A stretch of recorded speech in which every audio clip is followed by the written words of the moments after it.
ओम शांति। आज का दूसरे अध्याय का श्लोक नंबर 24, भगवद गीता सेकंड अध्याय श्लोक नंबर 24। श्लोक है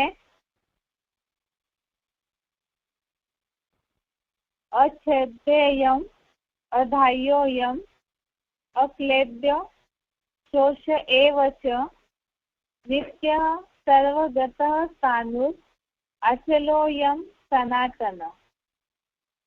श्लोक दोबारा। अच्छेद्योऽयम् अधाह्योऽयम् अक्लेद्यो शोष एव च नित्यः सर्वगतः स्थाणुः अचलोऽयं सनातन। इसका संधि विच्छेद श्लोक का अच्छेद्य अयम अधाह्य अयम अक्लेद्य अशोष्य एव च नित्य सर्वगत स्थाणु अचल अयम सनातन। संधि विच्छेद दोबारा। अच्छेद्य अयम अधाह्य अयम अक्लेद्य अशोष्य एव च नित्य सर्वगत स्थाणु अचल अयम सनातन। अभी शब्दों का अर्थ देखते हैं।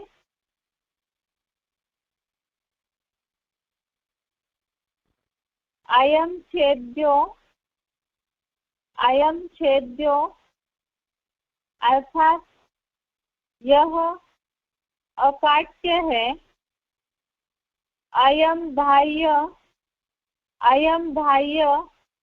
अर्थात नहीं जलता। अक्लेद्य अर्थात भीगता है। अयम धाह्य अक्लेद्य अर्थात नहीं जलता भीगता है। जैव अर्थात और निसंदेह। अशोष्य अर्थात सूखता नहीं। अयम नित्य अर्थात यह नित्य है। स्थाणु अर्थात स्थितशील है। सर्वगत अर्थात सर्वगामी है। सनातन अर्थात सनातन। अचल अर्थात अचल है। दोबारा एक बार शब्दों का अर्थ देखते हैं। अयम छेद्यो अर्थात यह अकाट्य है। अयम धाह्य अक्लेद्य अयम धाह्य अर्थात नहीं जलता। अक्लेद्य अर्थात भीगता है। अयम धाह्य अक्लेद्य अर्थात नहीं जलता भीगता है। जैव अर्थात और निसंदेह। अशोष्य अर्थात सूखता नहीं। अयम नित्य अर्थात यह नित्य है। स्थाणु अर्थात स्थितशील है। सर्वगत अर्थात सर्वगामी है। सनातन अर्थात सनातन। अचल अर्थात अचल है। श्लोक का अर्थ है यह अकाट्य है और नहीं जलता भीगता है।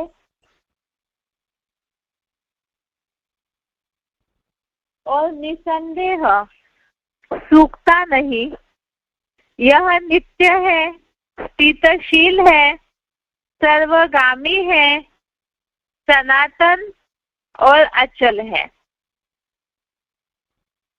ये तो हम जानते हैं कि कुछ दिनों से सेकंड अध्याय में ज्यादातर आत्मा के गुणधर्म ही श्लोक के द्वारा बताए जा रहे हैं।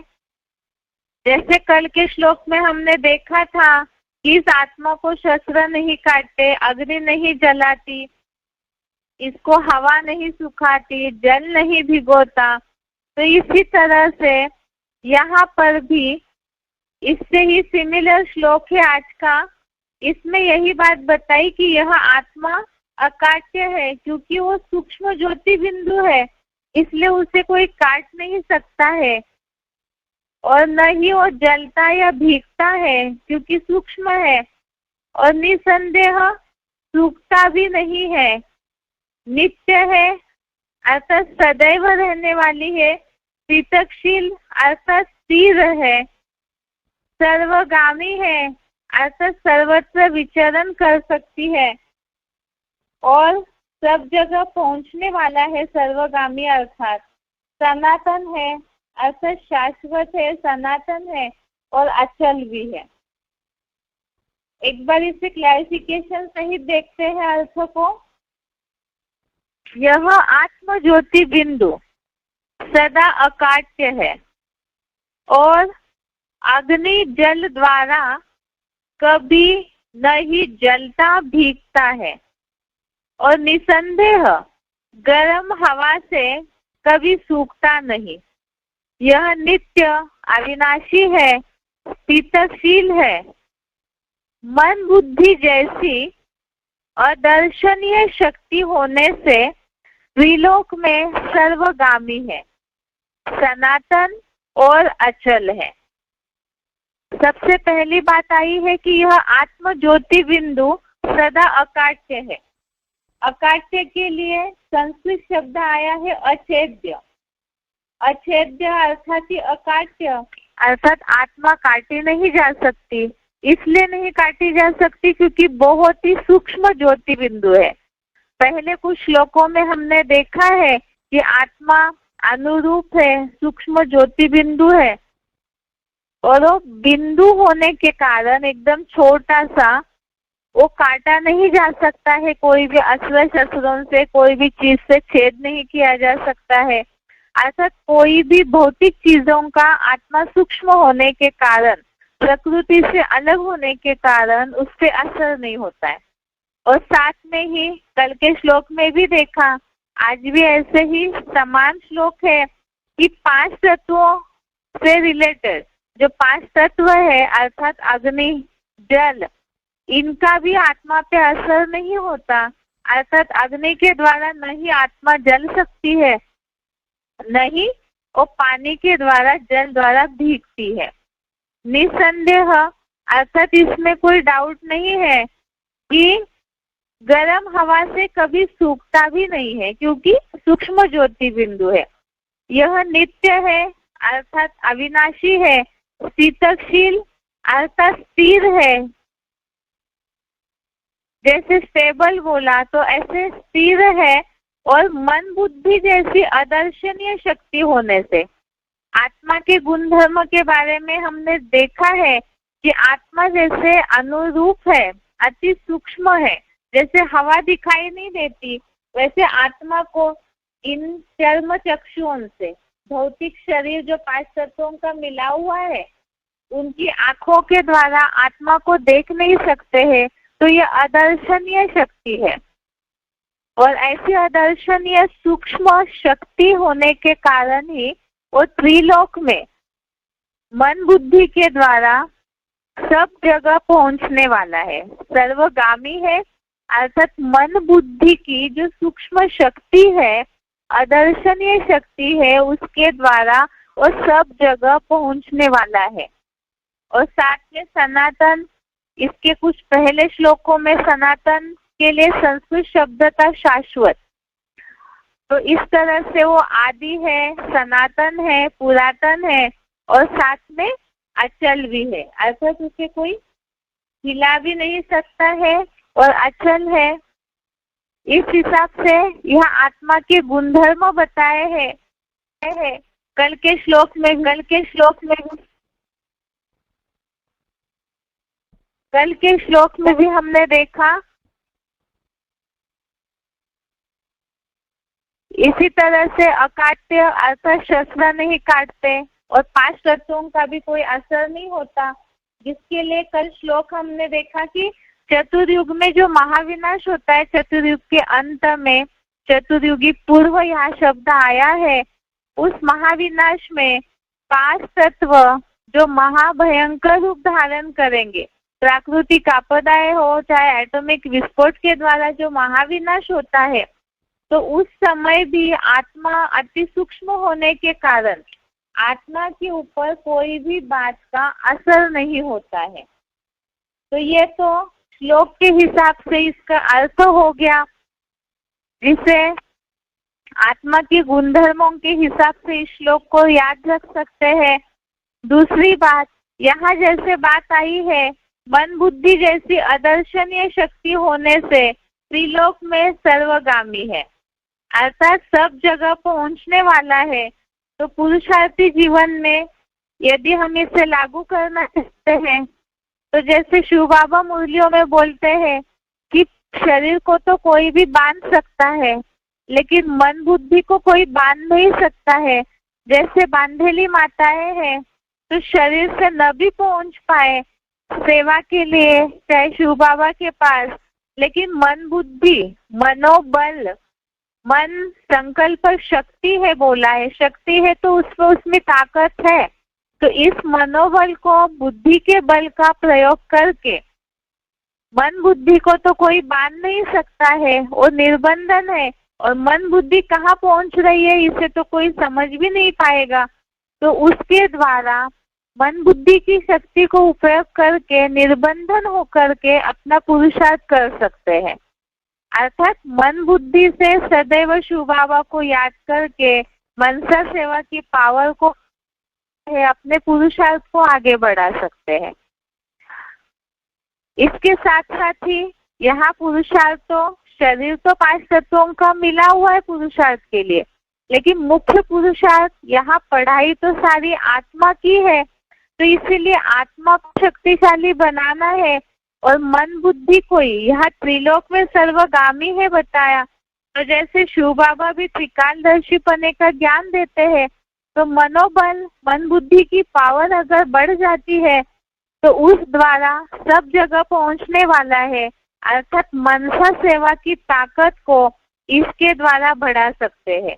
शरीर भले कहीं भी रहे, बंधन में रहे, शरीर को प्रकृति के भौतिक तत्वों का बंधन हो सकता है, धन का बंधन हो सकता है, जन का बंधन हो सकता है, लेकिन मन बुद्धि ऐसी शक्ति है जिसके द्वारा सेवा में तीखी दौड़ लगा सकते हैं। तो इसीलिए यहाँ ये बात पुरुषार्थी जीवन में लागू कर सकते हैं कि मनसा सेवा के लिए एक अच्छा शब्द इस श्लोक में आया है कि अदर्शनीय शक्ति होने से त्रिलोक में सर्वगामी है। मुरलियों में, आवेगवाणियों में भी ये बात आती है कि बच्चों को घड़ी घड़ी निराकारी आकारी बनने की प्रैक्टिस करनी है। तो उस हिसाब से परमधामी स्टेज की, सूक्ष्म वतन की, मनन चिंतन मंथन की स्टेज की प्रैक्टिस मन बुद्धि की शक्ति के द्वारा ही जितनी ज्यादा करेंगे, उतना ये प्रकृति के जो 5 तत्व बंधन डालते हैं, जिसके कारण जैसी तीखी सेवा करनी है वो नहीं कर सकते हैं, तो यहाँ मन बुद्धि की शक्ति का पूरा प्रयोग कर सकते हैं। दूसरी बात, पहले जो शब्द आया है इस श्लोक में अर्थ में, यह आत्मा ज्योति बिंदु अति सूक्ष्म बिंदु है, सदा अकाट्य है। जैसे कल के श्लोक में आया, इस आत्मा को शस्त्र नहीं काटते, तो इसी तरह से इसका उदाहरण मुरलियों में भी सुना है। जैसे शिव बाबा इतिहास का उदाहरण देते हैं कि ऐसे ऐसे योद्धाएं हुए हैं जिनका युद्ध करते करते दुश्मनों ने सिर धड़ से अलग कर दिया, लेकिन आत्मा में उनके इतनी शक्ति होती है कि वो अपना सिर हाथ में लेकर के ही उस दुश्मन को जब तक वो मार नहीं गिराते हैं, तब तक वो आत्मा और धड़ नीचे नहीं गिरता है। ऐसे ऐसे भी इतिहास में उदाहरण हुए हैं कि भले धड़ सिर से अलग हुआ, लेकिन उसके बावजूद भी आत्मा ने मन बुद्धि की शक्ति के द्वारा अपने दुश्मनों को मार गिराया। तो इसका मतलब भौतिक शरीर को शस्त्र काट सकते हैं, उसके ऊपर भौतिक तत्वों का असर हो सकता है, लेकिन आत्मा अकाट्य है, उसके ऊपर असर नहीं होता है। तभी तो मन बुद्धि की शक्ति के द्वारा इतना प्रखर रीति से योद्धाओं ने अपना काम किया। लेकिन ये सारी शक्ति आई कहाँ से?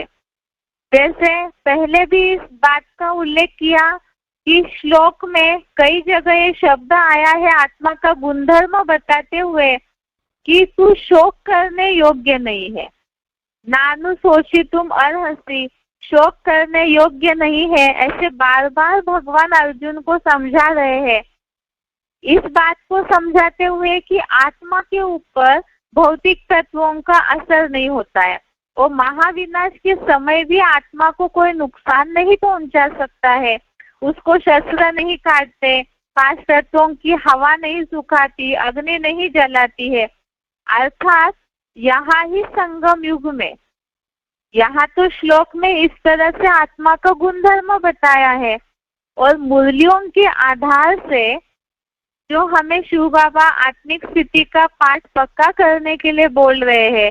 और भगवान ने भी अर्जुन को सबसे पहले जैसे ही देहभान के कारण उनकी मनस्थिति डाउन हुई तो सबसे पहले दूसरे अध्याय में आत्मा का ही पाठ पढ़ाना शुरू किया कि किस कारण से देह अलग है, आत्मा अलग है और उसी कारण से ही शोक नहीं करना चाहिए।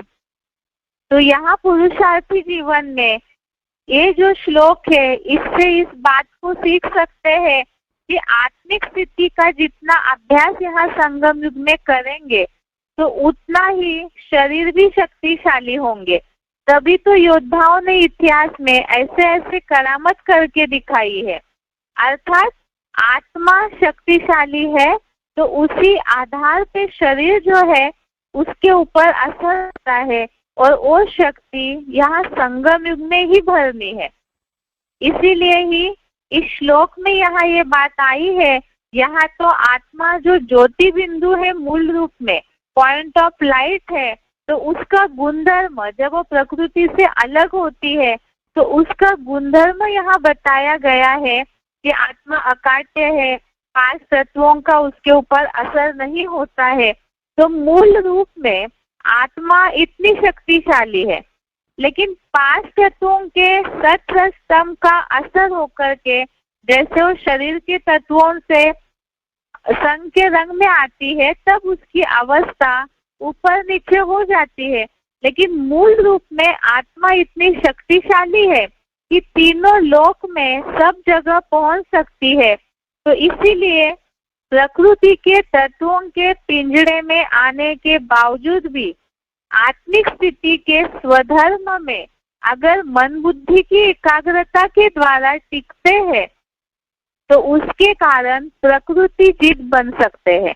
जैसे हमने इसके पहले श्लोक देखा है, जो हीरो पाठधारी है महादेव शंकर, जिनके लिए अकाल मूर्त बोला है, जो श्लोक देखा हमने अविनाशी तु तत्विद्धि, अर्थात वो अकाल मूर्त बने हैं। अपने शरीर में उन्होंने अपनी आत्मा को आत्मिक स्थिति के द्वारा परमात्मा से योग लगा करके इतना शक्तिशाली बनाया है। तो यहाँ शिव बाबा भी ज्ञान मुरलियों के द्वारा इसी बात को समझाते हैं कि आत्मिक स्थिति का जो धर्म है उसमें टिक करके आत्मा के द्वारा प्रकृति जीत बना जा सकता है। और इसी के लिए ही यहाँ आत्मा के मूल गुणधर्म वास्तव में बताए हैं। तो उसे पुरुषार्थी जीवन में हम तो शरीर में रहते हुए आत्मिक स्थिति की जितनी प्रैक्टिस करेंगे उतना ही आत्मा शक्तिशाली बन करके प्रकृति जीत बनेगी। यह है आज के श्लोक का अर्थ। एक बार इसे दोबारा पढ़ते हैं। यह आत्म ज्योति बिंदु सदा अकाट्य है और अग्नि जल द्वारा कभी नहीं जलता भीगता है और निस्संदेह गर्म हवा से कभी सूखता नहीं। यह नित्य अविनाशी है, स्थितशील है, मन बुद्धि जैसी अदर्शनीय शक्ति होने से त्रिलोक में सर्वगामी है, सनातन और अचल है। ये आज के श्लोक का अर्थ है। जो भी हम श्लोक सीखते हैं तो उसे पुरुषार्थी जीवन में लागू जरूर करना चाहिए। ये सोचना है कि ये श्लोक की जो पढ़ाई चल रही है उसी के साथ साथ ही आत्मिक स्थिति का जो पाठ है वो पक्का हो और आत्मा के जो गुणधर्म सिखाए जा रहे श्लोक के द्वारा समझ रहे हम, तो उसे प्रैक्टिकल जीवन में किस तरह से लागू करना है वो बात भी बुद्धि में होनी चाहिए। क्योंकि मुरली में भी बोला है ईश्वरीय ज्ञान का प्रूफ है प्रैक्टिकल लाइफ। तो इसीलिए ही जैसे निर्बंधन के लिए ये बात आई, मन बुद्धि जैसी अदर्शनीय शक्ति होने से त्रिलोक में सर्वगामी है, तो पुरुषार्थी जीवन में जब जब भी कोई भी बात का विघ्न आता है, खुद को बंधन में महसूस करते हैं पुरुषार्थ करते करते, तो उस समय ऐसे ऐसे ज्ञान के अस्त्र अर्थात ये पॉइंट याद आने चाहिए ताकि हम अपने पुरुषार्थ को डाउन न होने दें। तो ये आज के श्लोक का अर्थ है। एक बार इसे उच्चारण से ही सुनते हैं। अच्छेद्यो यमदाह्योऽयम् अक्लेद्यो शोषयेव च नित्यः सर्वगतः स्थाणुर् अचलोऽयं सनातनः। यह आत्म ज्योति बिंदु सदा अकाट्य है और अग्नि जल द्वारा कभी नहीं जलता भीगता और निस्संदेह गर्म हवा से कभी सूखता नहीं। यह नित्य अविनाशी है, स्थितशील है, मन बुद्धि जैसी अदर्शनीय शक्ति होने से त्रिलोक में सर्वगामी है, सनातन और अचल है। अच्छेद्यो यमदाह्योऽयम् अक्लेद्यो शोषयेव च नित्यः सर्वगतः स्थाणुर् अचलोऽयं सनातनः। यह आत्म ज्योति बिंदु सदा अकाट्य है और अग्नि जल द्वारा कभी नहीं जलता भीगता और निस्संदेह गर्म हवा से कभी सूखता नहीं। यह नित्य अविनाशी है, स्थितशील है, मन बुद्धि जैसी अदर्शनीय शक्ति होने से त्रिलोक में सर्वगामी है, सनातन और अचल। ये आज का श्लोक हो गया। अभी बेसिक कोर्स का टॉपिक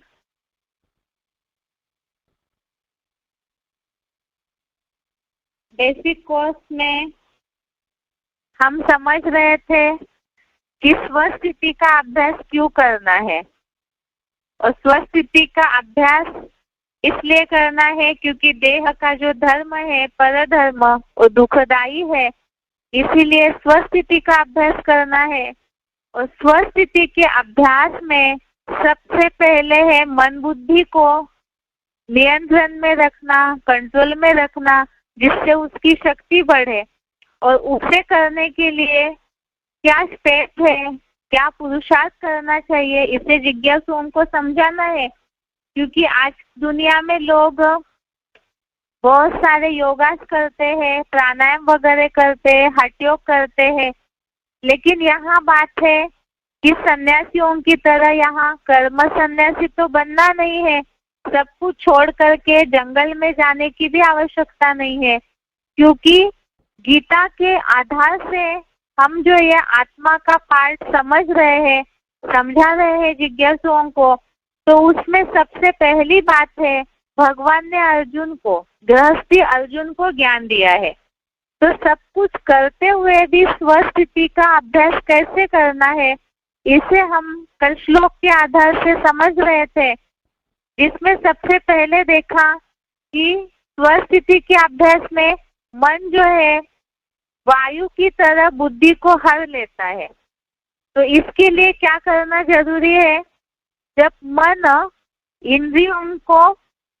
इंद्रियों की चंचलता, इंद्रियों के सुख भोग में खींचा चला जाता है, और बुद्धि की निर्णय शक्ति को हर लेता है।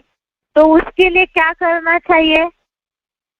तो हमने इसमें देखा कि पहले इंद्रियों को नियंत्रित करना है, अर्थात देह भान के कारण, बहिर्मुखी होने के कारण मन चंचल हुआ है, इसीलिए देह भान से सबसे पहले आया काम विकार, जो ज्ञान योग का नाशक है, उसे मारना है, जिसे हमने कल तीसरे अध्याय के 41वें श्लोक में देखा।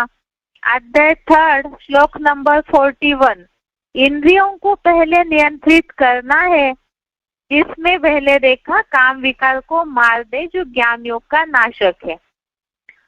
अब इसकी विधि क्या है? किस तरह से इन इंद्रियों को जीतना चाहिए, क्योंकि इंद्रियों का सुख लेने के तो आदी है मनुष्य, तो ये कैसे पॉसिबल है?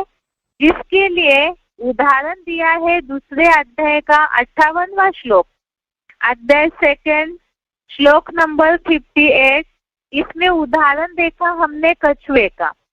कछुआ जैसे अपना कर्म करने के बाद इंद्रियों को अंदर समेट लेता है, सिकुड़ लेता है, तो इसी तरह से बार बार ये जो बहिर्मुखी इंद्रिया है वो अपना सुख लेने की ओर दौड़ती है, मन को भी खींच लेती है, क्योंकि जन्म जन्मांतर की आदत है मनुष्यों को।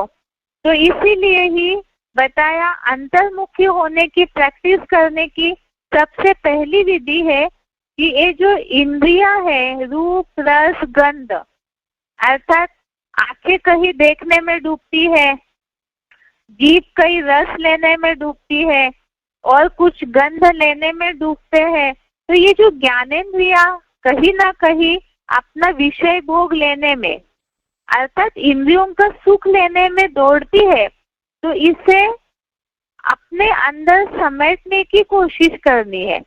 और कैसे करनी है और क्यों जरूरी है कि इन इंद्रियों को हम नियंत्रित करें? क्योंकि हमने इसका एक प्रैक्टिकल उदाहरण देखा, जैसा अन्न वैसा मन, जैसा पानी वैसी वाणी। ये क्यों कहा जाता है? अर्थात जो भी बहिर्मुखता से हम जिन बातों का रस लेते हैं, जैसा भोजन स्वीकार करते हैं, तो उसका एक सूक्ष्म इंद्रिया है, जैसे मन है, उससे प्रभाव जरूर पड़ता है। और इसीलिए ही ये इंद्रियों के ऊपर पहले नियंत्रण करना जरूरी है, तब मन भी जो चंचल हो रहा है वो स्थिर होने में मदद हो जाएगी। अब इसका मतलब समझेंगे लोग ये कि अच्छा इंद्रियों को रोक के बैठ जाना है, जैसे सन्यासी है, इंद्रियों को कंट्रोल करना है तो सब कुछ छोड़ करके हठ योगी बन के बैठ जाते हैं। तो क्या ऐसे करना है? इंद्रियों से कुछ भी नहीं करना है? तो ऐसे तो गीता में नहीं बताया है कि कर्म सन्यासी बनो। इसके लिए भी हमने श्लोक देखा, तीसरे अध्याय का 5वां श्लोक। इसमें इसका जवाब आया है कि क्या इंद्रियों को रोक के बैठना है? क्या हम ऐसी पढ़ाई पढ़ रहे हैं इस राजयोग की विद्या में? तो ऐसी नहीं है, जिसमें बताया है कि वास्तव में जो अनिवार्य कर्म है प्रकृतिकृत, उन्हें तो छोड़ ही नहीं सकते हैं, उन्हें तो बरबस होकर के कर्म करने पड़ते हैं। अगर इन कर्मों को रोक लिया जाए, इन इंद्रियों को जबरियन रोक लिया जाए, तो उसे मिथ्याचारी कहा जाता है, जिसके लिए हमने तीसरे अध्याय का 6वां श्लोक देखा, अध्याय 3 श्लोक नंबर 6। इसमें देखा कि जबरियन जैसे इंद्रियों को रोका जाए, माना जो अनिवार्य कर्म है, दैनिक कर्म, उसे भी कोई रोकने की जबरियन हठपूर्वक कोशिश करते हैं, तो उसे मिथ्याचारी बोला है। जैसे उदाहरण, कल तो उदाहरण बताया था कि आंखों का सुख नहीं लेना है बताया, तो आंखें बंद करके ध्यान लगाने बैठ जाएंगे, लेकिन पहले से जो कुछ देखा हुआ है, सीनरीज, सीरियल, बहुत सारी दुनियादारी देखी है आंखों से, इस समझने के पहले कि इंद्रियों को रोकने की प्रैक्टिस करनी है, तो सारा मन में याद आता रहेगा। वहां तो मन को हमें प्रैक्टिस करनी है चंचलता से स्थिर करने की, और मन से ही संकल्प चलाए जा रहे हैं, आंखें बंद है, आंखों से दुनिया नहीं देख रहे, तो इसे ढोंगी कहा है, मिथ्याचारी कहा है। जैसे आंखें बंद है, मन एकाग्र करने की कोशिश कर रहे हैं और कानों से कोई ना कोई रस लेते जा रहे हैं, तो उसे भी सही रीति से ध्यान लगाने वाला नहीं कहा जाएगा, मन स्थिर करने वाला नहीं कहा जाएगा। तो करना क्या है फिर? एक तरफ से बताया मन स्थिर करने के लिए इंद्रियों को पहले नियंत्रित करना है, इंद्रियों को नियंत्रित करने के लिए बताया जा रहा है कि इंद्रियों को रोक के हठयोगी भी नहीं बनना है। तो फिर करना क्या चाहिए? तो उसके लिए बताया कि मन से इंद्रियों को नियमित करते हुए कर्म करना है। अर्थात जबरियन कोई काम करने की आवश्यकता नहीं है। इसका तो अभ्यास इसे तो हमें पहले ही समझा कि धीरे धीरे करके जहाँ जहाँ मन देह के संबंधियों, पदार्थों, स्थान विशेष में दौड़ता है, तो उसे धीरे धीरे करके उपराम करके आत्म ज्योति बिंदु में ले जाना है। और वो धीरे धीरे कैसे करना है? जिसके लिए मन से इंद्रियों को नियमित करते हुए कर्म करना है, जिसके लिए हमने कल तीसरे अध्याय का 7वां श्लोक देखा, अध्याय 3 श्लोक नंबर 7। इसमें देखा कि मन से इंद्रियों को नियमित करके अनासक्त हुआ कर्मेंद्रियों से कर्म योग का आचरण करता है, वह विशेष मान्य है। मतलब मन से इंद्रियों को धीरे धीरे करके नियमित करके, अर्थात धीरे धीरे कंट्रोल करके अगर अनासक्त होते हैं, डिटैच होने की कोशिश करते हैं, तो वो विशेष मान्य है। इसके लिए ही बताया कि कर्म किए बिना तो शरीर निर्वाह सिद्ध नहीं होगा। मन से इंद्रियों को नियमित इसलिए करना है क्योंकि ये शरीर जो 5 तत्वों का पुतला है, इसे चलाने के लिए तो शरीर निर्वाह के लिए कुछ ना कुछ करना होगा। तो ऐसे अनिवार्य कर्म जो है वो करना है, जिसके लिए हमने तीसरे अध्याय का 8वां श्लोक देखा, अध्याय 3 श्लोक नंबर 8। इसमें बताया है कि नैसर्गिक जो नियत कर्म है उनको कर, कर्म न करने से कर्म करना ही श्रेष्ठ है। कर्म से रहित, दैनिक कर्म से रहित तेरा शरीर निर्वाह भी सिद्ध नहीं होगा। अर्थात मन से इंद्रियों को नियमित करते हुए कर्म करना है। ये कैसे? इसका उदाहरण हम देखते हैं। जैसे हठयोगी नहीं बनना है बोला है, अब मुरलियों में ये तो हम ज्ञान के हिसाब से पहले इसे देखते हैं, तो आपको जिज्ञासुओं को समझाने में सुविधा होगी। जैसे मुरलियों में शिव बाबा ने बोला है कि योगी जो है उनका भोजन जो है वो नियंत्रण में रहेगा। तो इसका मतलब कोई ये सोचे अच्छा नियंत्रण में रखना है, इसीलिए बिल्कुल खाना पीना छोड़ दे, 1 दिन खाएंगे 2 दिन खाएंगे ही नहीं, या तो फिर एक ही टाइम खाएंगे या तो आधा पेट खाएंगे। इस तरह से कोई ना कोई प्रकार का हठयोग करेंगे कि नहीं हमें योगी बनना है। तो इससे ये होगा कि प्रकृति के द्वारा जो शरीर हमें मिला है, तो उसे अभी जब तक मन की एकाग्रता की प्रैक्टिस नहीं हुई है, तब तक उसे जो पर्याप्त चीज देनी है वो देनी है।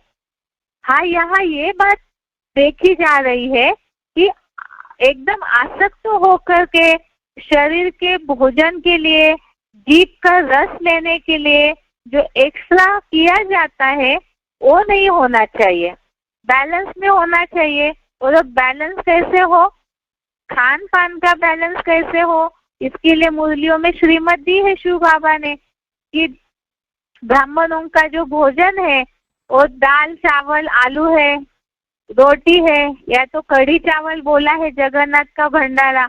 इस तरह से मुरलियों में जो श्रीमत मिला हुआ है खिचड़ी का, ऐसी जो बातें है, तो ये है कि मन से इंद्रियों को नियमित करने के लिए श्रीमत तो शिव बाबा ने दिया है।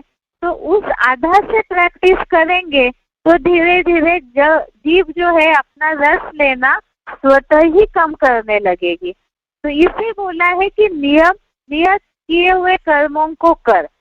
ऐसे हर इंद्रिय के लिए है कि जो बैलेंस में रखने जैसा कर्म करना है वो तो करना ही है, उसमें आसक्ति नहीं होनी चाहिए। अब इसके लिए उदाहरण बताया है गीता में कि ऐसे संभव है कि मन भी नियंत्रण में रहे, इंद्रिया अपना कर्म भी करते रहे और कंट्रोल में भी रहे, कोई चंचलता न हो और शरीर निर्वाह भी चलता रहे, ऐसा संभव है?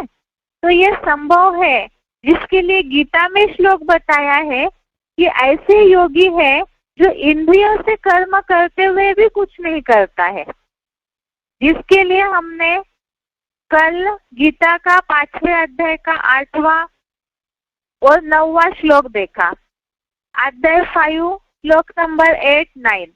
इसमें ये बात आई है कि योगी जो है अर्थात शिव बाबा की याद मग्न, शिव बाबा की याद में, याद की विधि भी हम जानते हैं, बाकी जिज्ञासुओं को तो इस बात को समझाना है जब तक हमने उन्हें पूरा परिचय नहीं दिया है कि अपने को आत्म ज्योति बिंदु में स्थिर करके मन बुद्धि को ईश्वर की याद जो करते हैं, तो ऐसी याद में जो स्थिर होते हैं, तो उनके लिए बताया है कि ऐसे जानकार जो है 23 तत्वों के, वो सब कुछ करते हुए भी इंद्रिया जो है अपनी स्वाभाविक भोग में लगी हुई है, ऐसा समझ करके सारे कर्म इस अर्थ में बताए हैं कि देखते हुए, सुनते हुए, खाते हुए, हर कर्म इसने बता दिया, सब कुछ करते हुए भी आत्म ज्योति में स्थिर योगी अकर्ता है। ये कैसे संभव है? ये तो हम जानते हैं ज्ञान के आधार से कि जो अव्वल नंबर हीरो पाठधारी है, जिसके लिए मुरलियों में शिव बाबा बोलते हैं शंकर क्या करता है, कुछ भी नहीं, क्योंकि वो याद में रहते हैं हमेशा, तो उनका कर्म जो किया जाता है उनके द्वारा, उसका उनके मन बुद्धि पे असर नहीं होता है।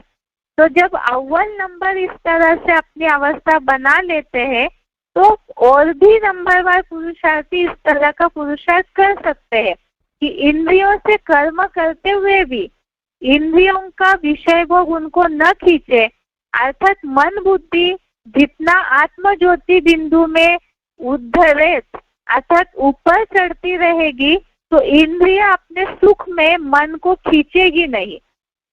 और यहाँ बात है, तो वो सुख जो है, आसक्ति जो है, वो खींचेगी ही नहीं, ना ही इंद्रिया कोई एक्स्ट्रा कोई सुख की चाहना रखेगी। अपने आप ही योगी जो है वो इंद्रियों पे ऐसा कंट्रोल कर पाता है। अर्थात क्या? इसका मतलब इंद्रियों को सुख नहीं भोगना है। ऐसे मन जो है इंद्रियों के विषय भोगों के पीछे क्यों भागता है? यहाँ जहाँ विषय भोग शब्द उपयोग किया जा रहा है गीता में, तो वास्तव में सुखों के लिए है।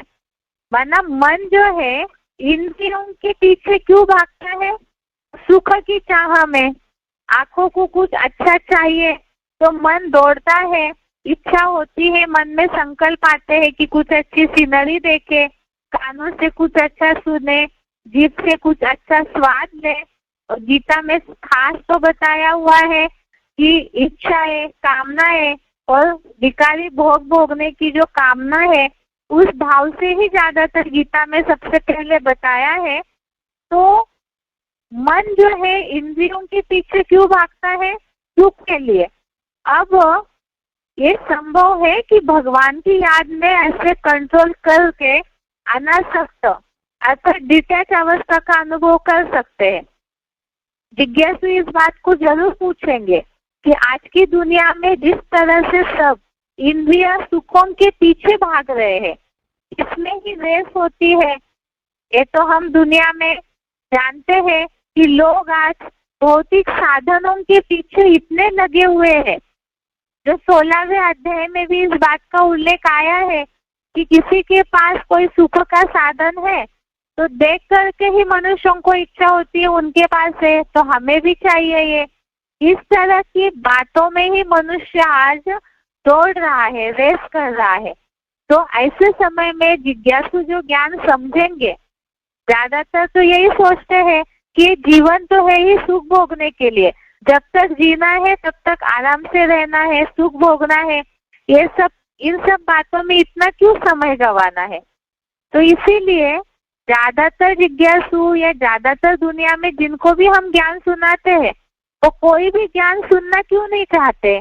यही सोचते हैं ना कि ज्ञान में चलने से सब छोड़ना पड़ता है, खान पान छोड़ना पड़ता है, कहीं घूमने फिरने नहीं जाते हैं, कहीं मौज नहीं मनाते हैं, तो इसीलिए ज्यादातर कोई ज्ञान सुनना नहीं चाहते हैं। लेकिन उन्हें पहले इसका महत्व बताना होगा कि जो सुख के पीछे वो भाग रहे हैं, उनका मन दौड़ रहा है, रेस कर रहे हैं, पूरी ताकत लगा रहे 24 घंटे की, तन बल की, धन बल की, अपनी सुख की चाह में, तो क्या वो सुख असली सुख है? मन जो है इंद्रिय विषयों के पीछे भागने का कारण क्या है? आसक्ति लगाओ, अटैचमेंट। बार बार ऐसे लगता है कि ये सुख चाहिए, वो सुख चाहिए, और इसी के पीछे जन्म जन्मांतर प्रकृतिकृत शरीर मिला है, सत्व तम गुणों से प्रसारित होते आए हैं। तो जो सुख भोगा है उसकी इतनी आदत हो गई है मनुष्यों को कि उसे वो छोड़ना नहीं चाहते हैं। लेकिन यहाँ हमें समझना है और समझाना भी है कि इंद्रियों का सुख लेने से क्या नुकसान होता है, और असली इंद्रियों का सुख या असली सुख की परिभाषा गीता में क्या बताई है। इंद्रियों का सुख लेना चाहिए या नहीं लेना चाहिए? अगर नहीं लेना चाहिए तो क्यों नहीं लेना चाहिए, और आखिर ये सुख है क्या चीज? सबसे पहली बात, जैसे अभी अभी बताया कि दुनिया में किसी को भी ज्ञान सुनाइए, ज्यादातर सभी ये जानते हैं कि जहाँ आत्मा परमात्मा का ज्ञान सुनाया जाता है तो सब ये सोचते हैं यहाँ सब छोड़ना पड़ता है, इसीलिए ही कोई ज्ञान सुनना ही नहीं चाहते हैं, क्योंकि सब सुख की चाह में इतने आसक्त हुए हैं, इतने लपटे हुए हैं कि कोई ज्ञान सुनना पसंद नहीं करते हैं। अब आज का टॉपिक है कि इंद्रियों के सुखों में रमन क्यों नहीं करना चाहिए, अर्थात इंद्रिया जो अपना सुख की ओर बार बार खींचती है तो उसमें हमें अपनी मन बुद्धि को क्यों नहीं लगाना चाहिए। सबसे पहले तो हम इसे गीता श्लोक के आधार से देखते हैं।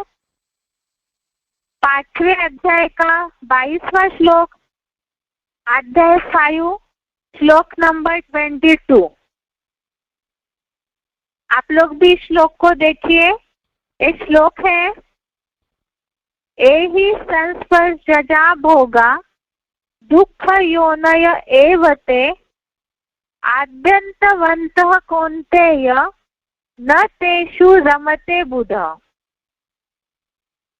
ये ही संस्पर्शजा भोगा दुख योनय एवते आद्यन्तवन्त कौन्तेय न तेषु रमते बुध। इसका अर्थ है, जो सभी कर्मेंद्रियों के विषयों से उत्पन्न भोग है वे ही दुखों के जन्मदाता आदि अंत वाले क्षण भंगुर ही है। हे देह भान हारिणी संगम ररी, दृढ़ भावना वाली कुंती पुत्र, बुद्धिमानों की बुद्धि शिव से लगे बुद्धिमान लोग उन भ्रष्ट कर्म इंद्रियों के विषय में रमन नहीं करते हैं। इंद्रियों का सुख जो है वो गीता में राजसी सुख, रजोगुण से उत्पन्न हुआ राजसी सुख बोला है। अभी श्लोक में इस बात को बताया है कि इंद्रियों के सुखों में क्यों नहीं रमन करना चाहिए। यहाँ बताया कि कर्म इंद्रियों के विषयों से उत्पन्न भोग दुखों के जन्मदाता है और आदि और अंत में क्षणभंगुरी है, जिसके लिए बताया कि जिन भी कर्मेंद्रियों से कर्म किए जाते हैं, यहाँ तो बताया कि खास गीता में काम क्रोध जो है वो बोला है महाशत्रु है, उनको तो मार डाल। तो ये दोनों भी, और खास करके इच्छाएं, कामनाएं, विकारी भोग भोगने की जो इच्छा है उसके लिए बताया कि दुखों के जन्मदाता है, आदि और अंत में क्षणभंगुरी है। इसका क्लैरिफिकेशन तो हम सब मुरलियों में सुनते हैं, जो शिव बाबा बोलते हैं कि जो कामनाएं हैं ये शुरुआत में भी दुख देती है, पूरा ही शक्ति क्षीण करती है और अंत में भी उसका जो रिजल्ट है वो दुखदायी है। और जो इस बात को समझते हैं ऐसे बुद्धिमान लोग उन विषयों में रमन नहीं करते हैं। तो क्यों नहीं रमन करते हैं? कोई भी इंद्रिय का सुख जो है वो क्यों नहीं लेना चाहिए? अब इससे हम देखते हैं जैसे सुख है, लोग कहते हैं कि सुख जो है मौज करना चाहिए, इस जीवन में इतने सारे सुख के साधन निकले हैं तो उसे भोग लेना चाहिए, जो मिला है हमें सहज सहज उसका पूरा सुख लेना चाहिए, यही कहते हैं दुनिया वाले। अब इसे हमें व्यावहारिक रूप से दैनिक जो जीवन हमारा चल रहा है उस हिसाब से समझने की कोशिश करते हैं, जिससे कि आप भी जिज्ञासुओं को इस बात को समझा पाएंगे। सबसे पहली बात, एक उदाहरण लेते हैं, जैसे एसी है, आजकल सभी को आदत हो गई है एसी में ही रहना है। अब एसी जब तक बिजली है तब तक चल रहा है, पंखा की हवा तब तक चल रही है, सुख ले रहे हैं हम, गर्मी से बच रहे हैं, गर्मी के दुख से, जब तक बिजली है। और जैसे ही बिजली जाएगी तो सुख मिलना बंद। अर्थात ये सुख जो है ऐसा सुख किस काम का जो कोई साधन के आधार से सुख है। लोग आजकल के जिज्ञासु होशियार है, साइंस वाले हैं, तो कहेंगे इसलिए तो साइंस ने इन्वर्टर निकाला। अच्छा, इन्वर्टर वो सदा कायम चीज है, अविनाशी है? यहाँ तो भौतिक चीजें जितनी भी बनी है कोई भी अविनाशी नहीं है, तो वो सुख मिलना बंद हो जाएगा। इसी तरह से ये तो भौतिक साधन हो गया बिजली का। अब आंखों का सुख देखते हैं, बहुत कुछ अच्छी सीनरी देखने की इच्छा होती है, घूमने फिरने की इच्छा होती है, लगातार टीवी देखते हैं, स्मार्टफोन यूज करते हैं, लेकिन ये आदि और अंत दोनों दुखदायी है। अब आदि में दुख क्यों है? जब इसे देखना आप शुरू करेंगे, मोबाइल, स्मार्टफोन, इसके बारे में तो सब जानते हैं, इसमें इतने तेज रेडिएशंस होते हैं कि जिसके कारण आंखों पे प्रभाव पड़ना शुरू होता है। अब बहुत सारा कुछ उसमें जो भी है भरा हुआ दुनियादारी की बातें, तो उसके कारण मन के संकल्प भी प्रभावित होंगे और उसके साथ साथ अंत उसका ये है शरीर में हानि होती है। ये तो बहुत लोग जानते हैं इसका जो गलत प्रभाव है स्मार्टफोन का, लगातार टीवी देखने का, इसके कारण ही आज लोगों के ऊपर जो प्रभाव हो रहा है वो भी सब जानते हैं कि लगातार दुनियादारी की अलग अलग सीन देख के, न्यूज देख के, घटनाएं देख करके कई बार मन के ऊपर उसका गलत प्रभाव होता है। तो इसका भी मना अगर बहुत गहराई से सोचेंगे तो ये सुख नहीं है जिसे हम सुख सोच रहे।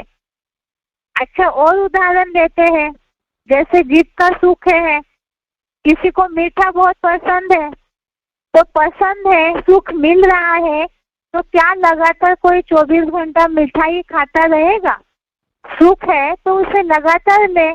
जैसे टीवी है, लगातार देखते हैं, तो पूरा साल भर टीवी देखे, बंद न करे, सुख है तो लेते रहे ना, ऐसे संभव है? तो ये भी उत्तर देते हैं लोग कि एक ही सुख कैसे लेंगे, बोर हो जाते हैं, इसीलिए तो अलग अलग लेना चाहिए।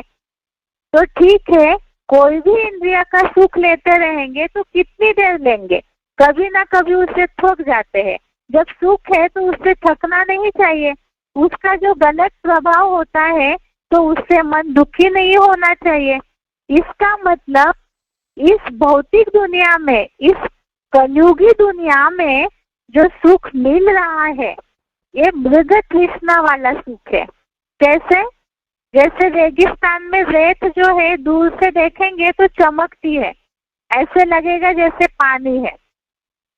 तो ऐसे ही ये जो सुख है ये दूर से ऐसे लगता है, जब तक उसकी गहराई नहीं पता है तब तक ऐसे लगेगा वो बहुत सुख मिल रहा है, लेकिन उसका रिजल्ट हमेशा दुखदायी ही दुखदायी है। जितने भी साइंस के साधन निकल रहे हैं तो वो सब ही एक ऐसी स्थिति, एक ऐसा समय आता है जिसमें दुखदायी बन जाते हैं। नहीं तो इंटरनेट में इतने सारे दुष्परिणाम वाले वीडियोस डालने की क्या आवश्यकता है। फ्रिज से नुकसान, टीवी से नुकसान, स्मार्टफोन से नुकसान, हर चीज से नुकसान वाली जो बातें आ रही है। अब सुख के साधन है तो नुकसान क्यों हो रहा है। गाड़ी है, सुख बहुत मिल रहा है, जब चाहिए तब जहाँ चाहे वहाँ जा सकते हैं। लेकिन अगर दुरुपयोग हो जाता है तो गाड़ी भी ज्यादा यूज करेंगे तो दुखदाई बन जाती है, खर्चीली बन जाती है। अर्थात इस कलयुगी दुनिया का हर साधन ही दुखदाई है। और साइंस इसका जो परिणाम नए नए इन्वेंशन कर रहे, सुख के साधन निकाल रहे हैं, लेकिन जो लगातार का सुख है ऐसा इन्वेंशन कोई भी साइंस का साधन अभी तक नहीं निकाल पाया है। तो इसका मतलब क्या है, जिसके लिए बताया कि ये जो सुख है वास्तव में शुरू में दिखते हैं अमृत के समान, बहुत अच्छा लगता है वो सुख भोगना, लेकिन उसका अंतिम परिणाम जो है वो विष के समान ही है। यहाँ मूल बात है, इंद्रियों सुखों को में रमन क्यों नहीं करना चाहिए। ये तो हमने समझा कि ये जो सुख जिसे हम सुख सोच रहे हैं वो निरंतर का शाश्वत सुख नहीं है वास्तव में, इसीलिए ही इसमें रमन नहीं करना है। दूसरी बात थी, गीता में इसका बारे में भगवान ने बताया है। 18वें अध्याय का 38वां श्लोक, अध्याय 18 श्लोक नंबर 38। 18वें अध्याय का 38वां श्लोक देखिए। श्लोक है, विषयेन्द्रिय संयोगात् यत् यत् अग्रे अमृतोपम परिणामे विषम इव तत् सुखम राजसम स्मृतम। श्लोक दोबारा देखते हैं।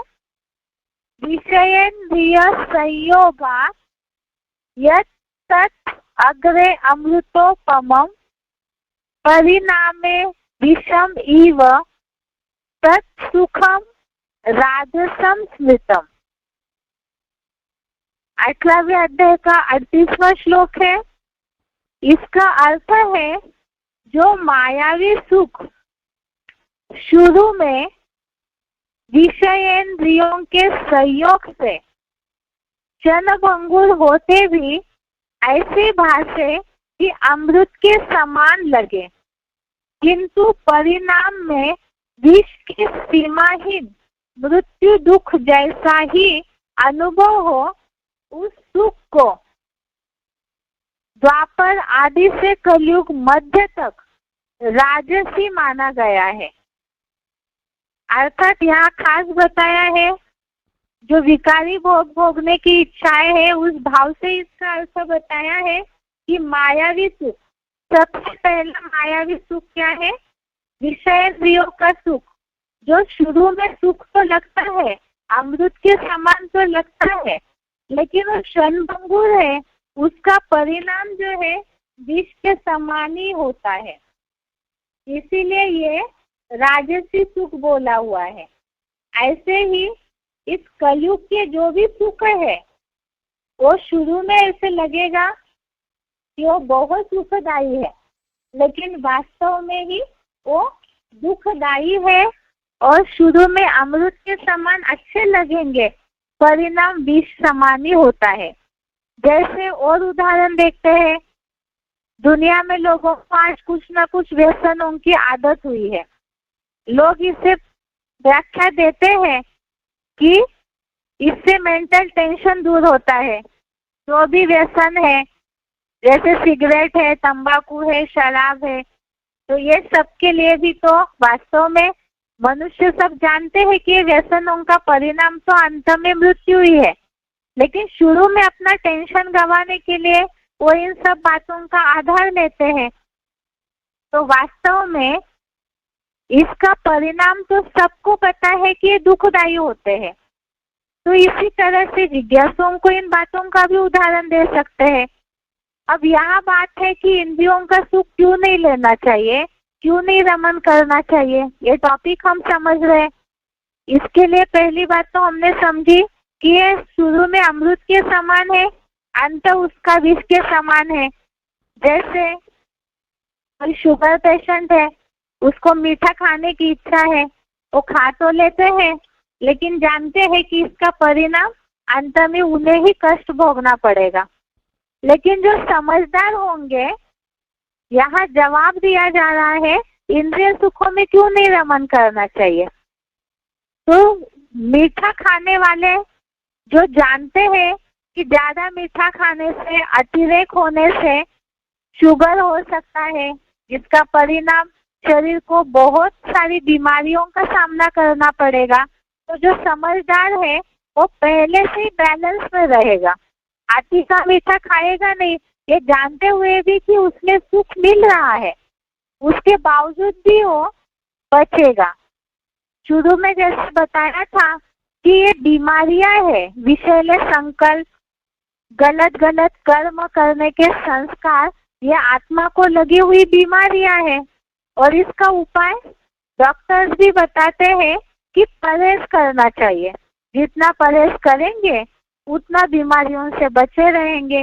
तो यहाँ भी यही बात है, जब हमने देखा कि इसका परिणाम मृत्यु है, विषैला है, दुखदायी है, तो जब हम जानते हैं कि कष्ट मिल रहा है तो उससे पहले ही क्यों न बचे।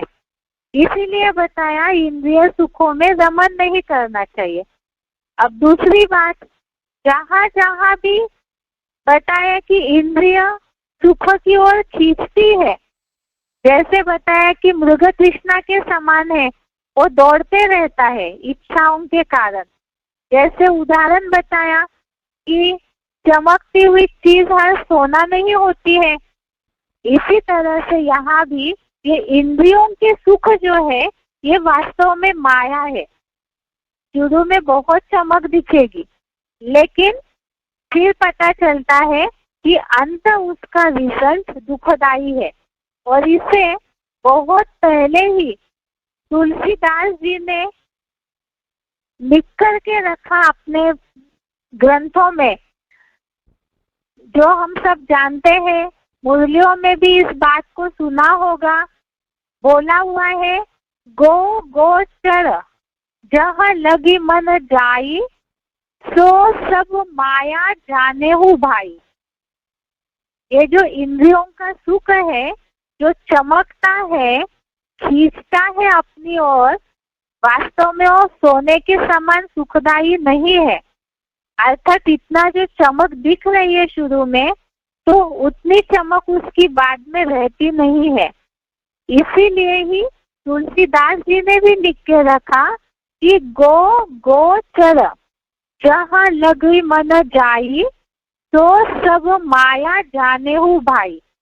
अर्थात इंद्रियों के सुखों की गहराई को और उनके सुखों में रमन करने से होने वाले नुकसान को बुद्धि से समझने के कारण विषय भोगों को बुद्धि से त्याग किया जा सकता है।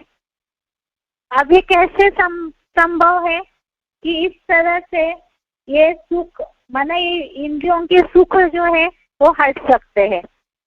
ये तो समझ लिया कि जहाँ जहाँ मन जाता है इंद्रिय सुखों में, वो सब माया ही है।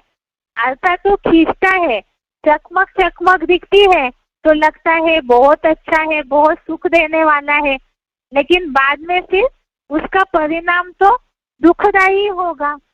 जब इस बात को समझेंगे गहराई से, जिज्ञासुओं को ये सारे उदाहरणों के साथ दुनियावी जितने भी सुख के साधन है, ये सबका परिणाम एक समय पे दुख जरूर देता है। इस बात का महत्व जब समझेंगे तब समझ आएगा कि इंद्रिय सुखों में रमन क्यों नहीं करना चाहिए। लेकिन ये संभव है कि इंद्रियों का सुख बिल्कुल न ले, कर्म करते हुए भी। अब बार बार मन तो खींचता है ना, तो इसीलिए ही क्या करना है, जैसे बच्चे हैं, बच्चे जब खिलौनों से खेलते हैं या मिट्टी से खेलते हैं, तो मिट्टी से खेलते समय उनके हाथ से मिट्टी छुड़ाने के लिए उनको कोई ना कोई आकर्षक खिलौना पकड़वाया जाएगा। लेकिन यहाँ तो शिव बाबा ऐसी कोई स्थूल विनाशी चीज तो देते नहीं है। ईश्वर अविनाशी है, सत्य है, तो वो भी अविनाशी चीज ही देते हैं। अर्थात ये जो विषय भोग है उनसे आसक्ति कब हटेगी? ये जो इंद्रियों का सुख लेने की आदि हो चुका है मनुष्य, इससे बुद्धि कब हटेगी, कब वैराग आएगा? तो इसके लिए जरूरी है कि इससे अच्छी चीज कोई मिले, जिसके लिए हमने पहले कहावत देखी है, अंतर्मुखी सदा सुखी। ये जो बाह्य इंद्रियां है, बहिर्मुखी सदा सुखी कभी नहीं बोला किसी ने भी। आंखों का सुख सदा सुखी, कानों का सुख सदा सुखी, ऐसे कहीं नहीं बोला है। एक ही बात बोली है, अंतर्मुखी सदा सुखी। मन के मौन से नई रंगत निकलेगी, मन खुश तो जहान खुश।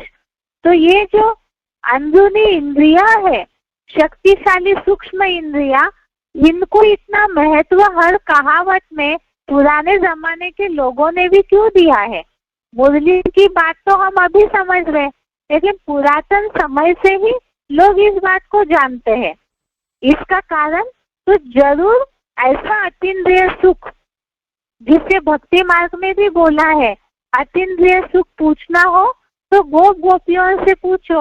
अर्थात ये ऐसा सुख है सदा काल का, निरंतर का सुख, जो एक बार मिलने के बाद उसके लिए न कोई साधन की आवश्यकता है, न भौतिक कोई स्थान की आवश्यकता है, कोई भी चीज की आवश्यकता नहीं है। क्योंकि अभी अभी हमने दूसरे अध्याय के श्लोक में भी समझा कि मन बुद्धि जो है अदर्शनीय शक्ति होने के कारण सर्वगामी है। अर्थात शरीर को अगर सुख लेना है तो कोई स्थान देखना पड़ेगा, कोई साधन देखना पड़ेगा। स्थान खिसक जाएगा, साधन खिसक जाएगा तो सुख गायब हो जाएगा। लेकिन बिना साधनों के आधार का ऐसा अतीन्द्रिय सुख है जो इंद्रिय सुखों से भी ऊंचा है, जिसकी तुलना इस भौतिक दुनिया के कोई सुखों से नहीं कर सकते हैं। ऐसा वो अतीत का, सब बातों से परे का ऊंचा सुख है। और उसे कैसे प्राप्त किया जाए? जो प्राप्त होने के बाद ऐसे योगी है जो इस शरीर में रहते हुए, सारे कर्म करते हुए भी वो इंद्रिय सुखों में रमन नहीं करते हैं, तो कुछ अच्छी चीज मिल जाती है। परमार्थ को देख के ऐसे योगियों की बुद्धि जो है वो स्वतः ही हट जाती है। तो जिज्ञासुओं को इस बात को बताना है कि ऐसा सुख ईश्वर देते हैं जो विनाशी साधनों से भी परे का सुख है। वो क्या है, अतीन्द्रिय सुख कैसे मिल सकता है, उसे हम कल गीता के श्लोक के आधार से देखते हैं। आज के लिए यहाँ तक ही। ओम शांति।